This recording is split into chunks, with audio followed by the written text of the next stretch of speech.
I had a couple of questions come up. You mentioned mind and heart, and you kind of used it interchangeably. Uh, do you mean it to be interchangeably, or is there a difference? The way you use it. Yeah. Yeah, the way we use it, and this is, don't expect to get this. This is sort of a little bit more subtle than I would normally talk on the first day of the intro class. But I mentioned it already, so it might be useful just to come back. So when we talk about the way it is for each of us, now I'm talking about our subjective experience. I'm not talking metaphysically or intellectually. I'm talking about our subjective experience that each of us knows right now. That experience is being known in the heart or mind or chitta. It's here and now being known here and now in the mind or chitta or heart. So interchangeably.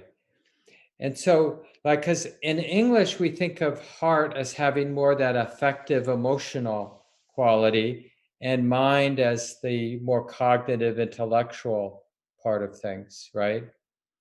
But when we think about awareness, about this moment being known here and now in the space of the mind, the space of the heart, then both the affective, emotional, and the cognitive, it's all being known here and now. Same with sight and sound and touch, right in the center. Now we imagine that there's like, this is the heart, this is the mind, this is the gut. We have these, but those actually turn out to be, when you start paying attention, they turn out to be more about the ideas than our experience. Does that I make have sense? another. Yeah, that makes sense. I have another question. So while doing the mindfulness exercise, Bhavin, yeah, I notice I'm clinging to thoughts, or there are urges that come up, and I do notice I get a payoff when I give into the urges. So there's definitely a payoff or a pleasure I'm getting from these urges. Yeah, I have two questions here. I'm trying to become aware or mindful of this pleasure, or the nature of this pleasure, because what I'm curious about is, what is this urge giving me that I am not able to give myself? And two is, what is the nature of this pleasure? I don't understand. Very good. So just so I'm clear, Prem, are you talking about sort of in the formal meditation that we just did, like an impulse to think you're talking about, or something that will give you pleasure that kind of makes you not interested? And is that what you're referring to? I mean, there are two kinds of pleasures, right? One is like an addiction almost, which like if you're addicted to like cigarettes or something, that you'll get like an urge to do something.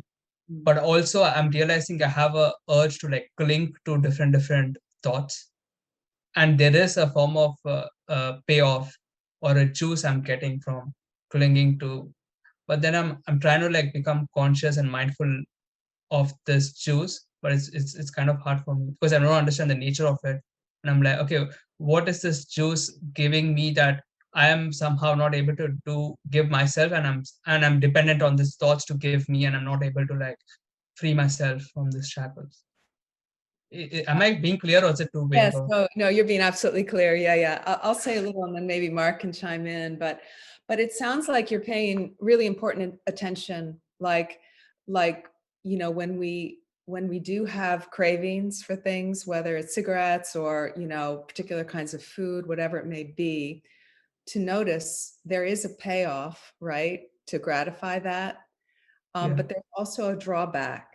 So it's to sort of be really mindful as we move into our actions, as we respond to those impulses, whether it's following a thought, following a pattern of thought, or whatever it may be, that we can notice there is something satisfying, but we can also begin to notice the pain or the dukkha of clinging. And the more we notice, the more the dukkha of clinging is much, we really begin to lose a taste for clinging. And then we find a different kind of satisfaction with a gathered mind, a mind that isn't pushed around by needing this and needing that.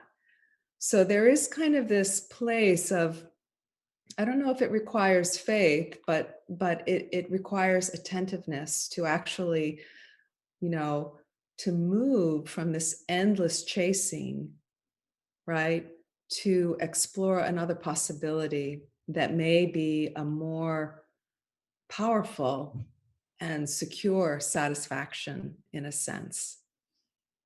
Do you want to add to that? Yeah, well, maybe just the point that, because we can all do a little experiment right now, like I'm dependent, I feel dependent on all kinds of things. Like I feel dependent on not making a fool out of myself right now, right? Or I feel dependent on, just staying healthy. And it's not like those things are bad. It's nice not to make a fool out of myself, and it's nice to be healthy. But being dependent, being afraid of making a fool out of myself or getting sick or whatever it might be, that's stressful. So this is the drawback that Wynn was talking about, is realizing that as long as the heart, the mind, is dependent, is attached, there's tension, there's suffering. That's what dukkha means. It's that suffering of relating to experience in a way that comes with a grip, comes with some sort of psychic weightfulness. And we won't understand it completely now, right? But we can have a little intuition of what would it like to be me, to have a life, to have a mind and body, to have responsibilities, but my heart, my mind, not dependent. Understanding that things are going to be the way they are. I'm going to participate. I'm going to show up. I'm going to give it my all, so to speak.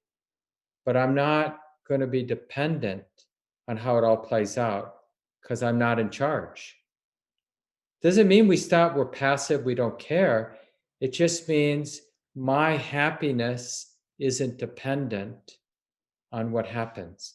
Now, I know that's a far stretch, because my happiness can be dependent on whether it's going to rain tomorrow. Those of you who aren't in Minnesota, it's dry here like it is a lot of places in the country. We could use some rain.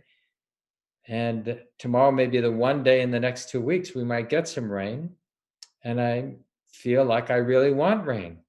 But to the degree I'm dependent on it, I'm setting myself for suffering. Right? So are you telling that So are you telling me that within this, so I have to become conscious of the pleasure. I acknowledge that I'm getting a payoff, but I have to also acknowledge and become aware that there's dukkha attached to this attachment. Yeah, it's really important, like Wynn suggested, that we're honest about the gratification. When we're obsessively thinking, there is something juicy about the drama Yeah. of Yeah. being in our thoughts, whatever it's about. And if that's all we're noticing is that superficial juiciness, we miss the weight of the dependence, because it's a more subtle kind of suffering than the more superficial juiciness.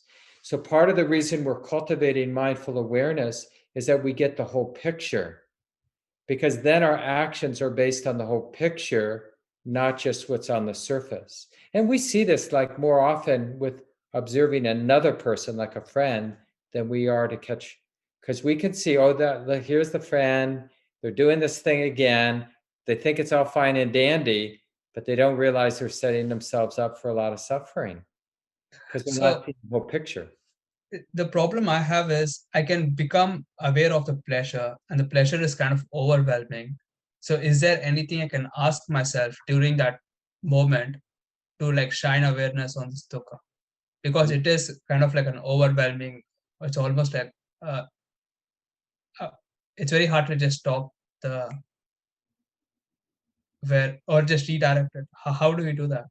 Is there anything I can ask myself? Cultivated awareness of the body, because that the body doesn't lie, but if we're just in the thoughts can be very seductive. But if we're connected with the visceral embodied experience, then the tension of being dependent on the juicy drama will be felt in the body. So you can start, Prem, just by asking, what else is here and now in the present moment? How's the body doing? What's the feeling tone in the body right now? These are really great questions. But let's move on. Thanks. Thank you so again, much. Prem.